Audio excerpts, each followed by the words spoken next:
Alice Pung is an award-winning Melbourne-born writer and editor whose works include Unpolished Gem, Growing Up Asian in Australia, and Her Father's Daughter.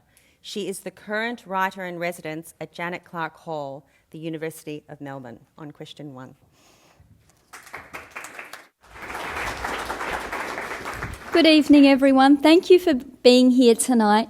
Tonight I'd like to talk briefly about why I love arts in Melbourne, and it's for this, it's because arts in Melbourne is inclusive, and it's inclusive of a diversity of art forms. I'm going to talk about 5 different examples of art forms that I've been involved with just in 1 year to give you an example of how inclusive our art scene is.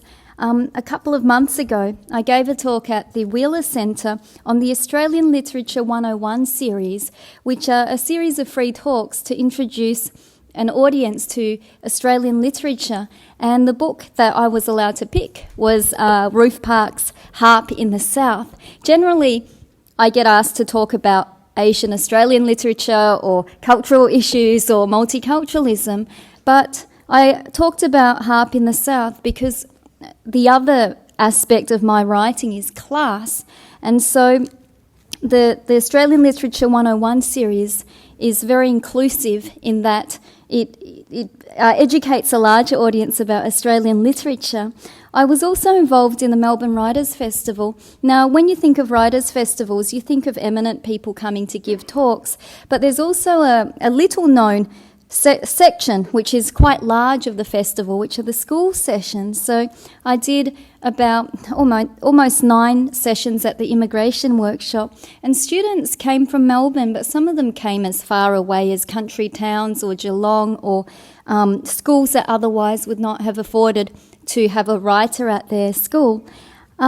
And the other thing that I did, which was quite recently but not this year, was participate in a Melbourne Conversations, and it was about the way we read the world. So Melbourne is the UNESCO City of Literature, but there are also people who read the world differently, people who are visually impaired, people who are dyslexic, people who came to literacy at an older age. So that was what the conversation was about.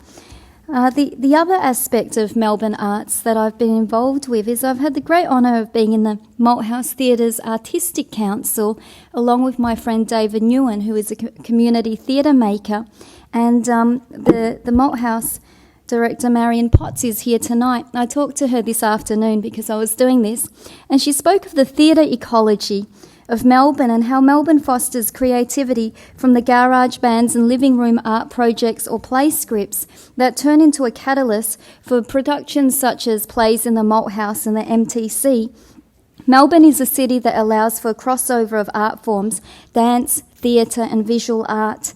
And finally, I'd like to talk about the inclusiveness of the Melbourne Theatre Company. 3 years ago, I was lucky enough to be under 30, and that was how I was introduced to theatre. And because Melbourne Theatre Company gives under 30s half-price tickets, I would have otherwise have not been involved in theatre at all. And so the Melbourne Conversations, the Australian Literature 101 series, they're absolutely free. The Melbourne Writers' Festival school sessions are very, very cheap for students to afford to come to. And the Malthouse Theatre is a buzzing hive of energy and new ideas. We've had Indigenous productions this year. We've had The Bloody Chamber, and we've had Lally Katz, who is quite a well-known playwright whose plays cross all forms. So she had a play called Stories I Want to Tell You in person at the Malthouse. She had a monthly article that was somewhat related to her play and the characters in it, and next year she'll be at the MTC with a play called Neighbourhood Watch, and all these 3 mediums are linked because we come from a thriving and inclusive arts culture. Thank you.